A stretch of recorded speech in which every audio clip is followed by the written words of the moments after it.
The Minecraft cherry blossom biome in Woodset was by far one of the most popular parts of the 1.20 update. What if, however unlikely it may be, the devs took the cherry blossom biome and expanded it with a new armor trim, new drops, and maybe even a new boss in Minecraft 1.21. How you doing, everybody? The name's Waddles, and that's the exact plan today. Minecraft 1.21 cherry update. If the devs over at Mojang were going to go as far to say, take the cherry blossom biome and expand it into its whole own update, like revamping it already, adding even more to it, there's one obvious W that they could take right off the bat. This was one of the most popular suggestions as soon as these trees were added into the snapshot, and to be honest, look, I don't even understand why they still didn't get around to it. They would make it so the trees, when you chop them down, smash that like button. Okay, yeah, no, maybe it wouldn't do that. That's just my reminder for you. Instead, what we'll do here is we'll take inspiration from what happens inside of the vanilla game with the oak tree, a tree that definitely in real life does not drop apples.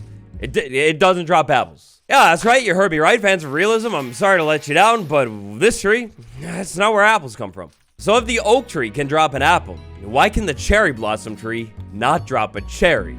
Oh, but wait, yes it can. Whether it be in 1.21 or 1.30, in any potential expansion of the cherry biome, cherries, of course. And how it's done today, thanks to a beautiful pack by Vomit. If you eat a cherry, you're actually granted the resistance effect for a short amount of time. This way, even though the small cherry fruit doesn't actually restore that much hunger, it's at least useful because it gives you a cool effect. The next thing that could so easily be added to the cherry blossom biome is a change that I kind of feel like still might be in the works over at Mojang. You never know, maybe we'll end up seeing this in a future 1.20 update, but villagers over inside of the cherry blossom biome. If you think about it a little bit, the cherry blossom biome, it's kind of just like the meadow biome. Kind of. On the surface, aesthetically, these biomes might be very different, but then again, they're really not even that different there. Both biomes have a peaceful vibe to them and are filled with flowers. But where I was thinking their similarities come in is more so where you actually find them in your world. You'll typically find both the cherry blossom biome and the meadow biome generating on the slopes of mountains. So they're like pretty similar. And one of these biomes already has a village. It's something that I know I talked all about when the snapshots for this update were being made still, but oh man, maybe take the villager from the meadow biome and just remove them, or at least take the villager inside of the meadow biome and give them some kind of custom skin. But today's all about the cherry blossom, isn't it? So what make it happen here? The potential for a clean outfit from the cherry blossom villager, oh, is that a maximum all-time high? The cherry blossom aesthetic here is so good looking with the pink and everything. Slap a villager into it and all of a sudden you got a villager with like a flowery robe. The villager with the flowery robe then goes to work and gets a really cool hat on top of that. Oh, it's so clean looking. Cherry blossom villagers, as in like when a villager is born inside of this biome, it gets a really clean, cool outfit. Kind of like the swamp villager or the jungle villager. Now look, when it comes to world generation, it's a little bit sad, but the cherry blossom biome typically doesn't stretch as far as the eye could see. But let's say, maybe every once in a while it does stretch as far as the eye could see. When the blossom biome gets a little bit bigger, there's nothing unique there to make it like really interesting. Okay, so look, to be honest, this next feature we're about to dive into is the single thing that could make this entire update like possible. And it's also the thing that inspired this video. This thing is beautiful. Flashback, rewind to a time before I was making any Minecraft videos at all. That time, November 14th, 2016. On that fateful day, the Java 1.11 update dropped, and inside of that update, the beautiful woodland mansion was added to the game. Since then, both villagers and pillagers have gotten tons and tons of more updates. They're way more fleshed out. There's a bad mansion. Why not make a gorgeously, romantically pink mansion that could live dead center inside of this biome? So this beautiful cherry blossom mansion that we're talking about here for this one, there's no way it could be a very common structure at all. Typically the cherry blossom biome, at least the ones that I find. Well look, I have no problem finding beautiful worlds, but typically the blossom biomes that I find are pretty small. There's no way a mansion could spawn here. So you need to get a little bit lucky here and first find a cherry blossom biome that is at least a little bit sizable. And now right now, we have almost no clue what the devs are planning to do with Minecraft 1.21. But let's say they wanted to make it a smaller update, kind of like the B update or like the 1.11 update. Maybe they're looking for a smaller update that they could push out relatively quickly and then move on to the next update. Well, if that were the case, this could potentially be the move right here. So, mansion. I actually haven't really seen inside of this thing. All that I know is there is a a deadly trap right at the beginning. Real funny. Oh, so funny, Beam. Aha. So believe it or not, this is actually all part of the pack that the cherries are added into the game. So if you like the cherries, great news. You get a mansion too. Now these effects. I should have brought milk with me. Oh, wow, that's crazy. I'll like will that into existence or something. So walking into the mansion here, we got a big, spacious floor right here.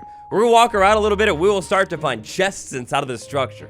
Move over to the chests, open them up, and just like you would expect, you're gonna find gear here. Oh. Spoiler alert. The iron boots have binding on them, but I don't know if it really matters, and this thing has fire protection. I'm not sure if that'll help me here, but why not? That was chest number 1, though. Chest number 2, we get, even more armor and a whole lot more food. Oh, it's wonderful. Now, moving around through here, we start to see some kind of sad thing that has happened, a tragedy. That doesn't look very good. On the flip side of the mansion, we get even more chests with even better armor. Oh, that's crazy. Right off the bat? No way. Yeah, so like I said, I still haven't seen anything inside of this thing, but I do kind of know what to expect here. As we start to move around, oh no, we start to hear terrible, very, very bad things. The mansion, it's not exactly the welcoming place that I kind of thought it was going to be. Over here, it looks like we got a million mobs. We're going to have to be careful for that. Hey, this is a museum, preserve it. It's beautiful, my guy, stop it. So I guess when we're moving into this thing, we're gonna have to remember to like lanterns, light or something to maybe make it like a little bit safe. Now kind of, just like the Woodland Mansion, it looks like we got different rooms here. We've got a cherry blossom room with frog lights all over. More creepers coming out of the depths of the abyss. And a fire spawner?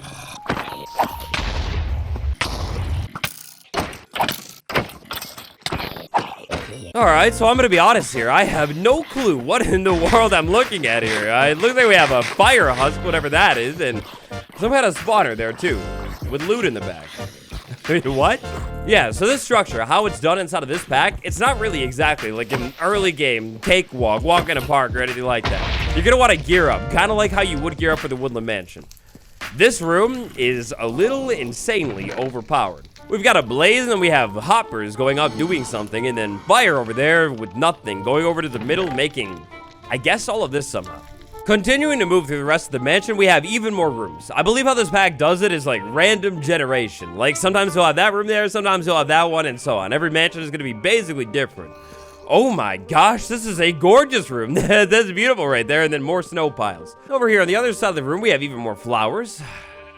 Spore blossoms, I kind of forgot about those. And then finally, last but not least, for this floor, we got a small sheep farm with a little bit of wool and lots of bread. Now, after we clear out floor number 1, we move up to floor number 2. On the second story, this build right here, things are going to start to get a whole lot more interesting and way more dangerous. Immediately, we walk into this room, and it's weird. It's almost like set up like an arena of sorts.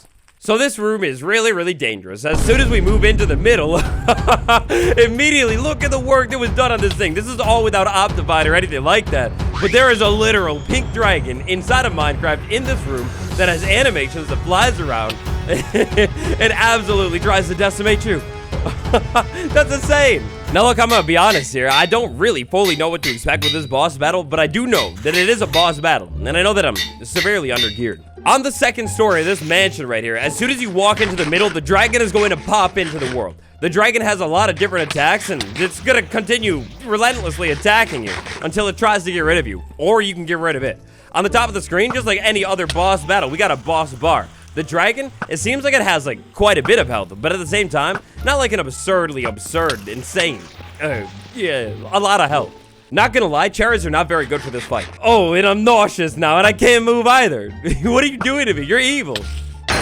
For some of the fight, the dragon stays on that podium, and then for other bits of the fight, the dragon will move off of the podium. If we can get over to the dragon and really like hit this thing, I think that's where we can deal a lot of damage to it. Oh, wow, this dragon is absolutely not decimating me. No, you're being deceived. I'm completely destroying the dragon. The idea of adding more boss fights, maybe like this, or maybe like something else into the game, is something that I absolutely love. I feel like it would really benefit long-term for more challenge. Anyways, for this boss battle, it seems like the move is absolutely go to the Woodland Mansion first and stock up on totems. Because, it's fun. It's really easy and really fun. No, but in seriousness, this is actually pretty sweet. Eventually, with enough determination, willpower, and strength, we'll take out the dragon. And once the dragon has been removed, we get a brand new boss item. Oh, it's so good.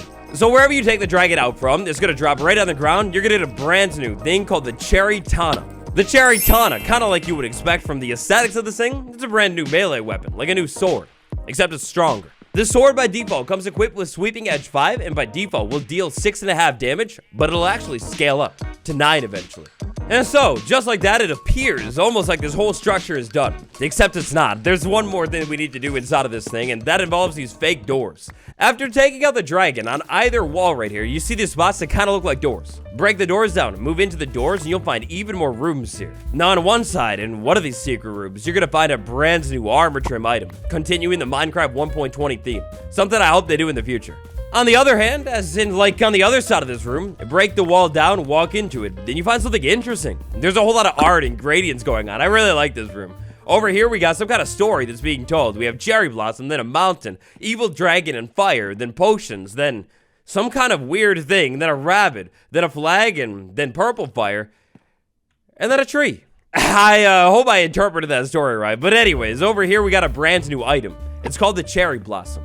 These two things work together. Now, before we move on and check out the trim, check out the Cherry Tana. We have a plain old creeper right there. Nothing changed about it. We hit it, and we get these flowers all over the place. This is so cool. Because of how the damage actually works with the sword, it's not, like, insanely overpowered either. It's kind of just like a new unique weapon. Almost like the Trident, except not the Trident. It's the Cherry Tana, remember? Oh, it's beautiful. It's so cool. And it's kind of, like, actually balanced, too.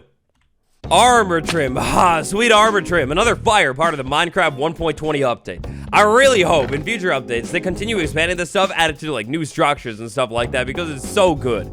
To make our theoretical 1.21 cherry expansion update feel even more finished, we go over to the smithing table and do a little bit of drop crafting. Long story short, we're doing all of this with data packs and resource packs today. Because of certain limitations that exist in the game, to craft these things, all you need to do is drop this on the smithing table instead of like go inside. So just like normal, we pick the piece of armor that we want to trim, we pick the template that we're going to use, which is going to be that brand new one, and then the color, which we're definitely going to go with the brand new cherry color.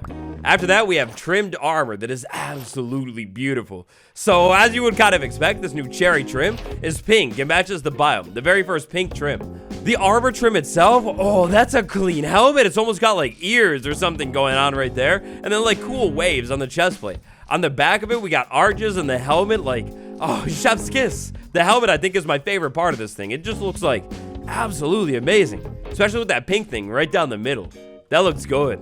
The trim is beautiful, but wait, there's more. Earlier, we found golden cherries. What was up with that? Back outside of the cherry mansion, heading over to a crafting table with a cherry and 4 gold ingots, we're gonna drop them on the table, just like we did with the trim a second ago. Give it a second, and all of a sudden we get golden cherries. If we eat the golden cherry, it's gonna restore the same amount of hunger, except this time, it'll give us a little bit more resistance, and stronger too. The cherry item, a brand new skin for villagers, armor trim, and some kind of new structure with a brand new boss fight and loot too. What do you think about a potential cherry expansion? What would you add? If you'd like to see more potential themes for the 1.21 update, let me know by dropping like. If you liked anything that you saw today, great news. All of the links to the packs are down in the description. Thank you all for watching. This has been me, Waddles, and I will see you all tomorrow. Goodbye.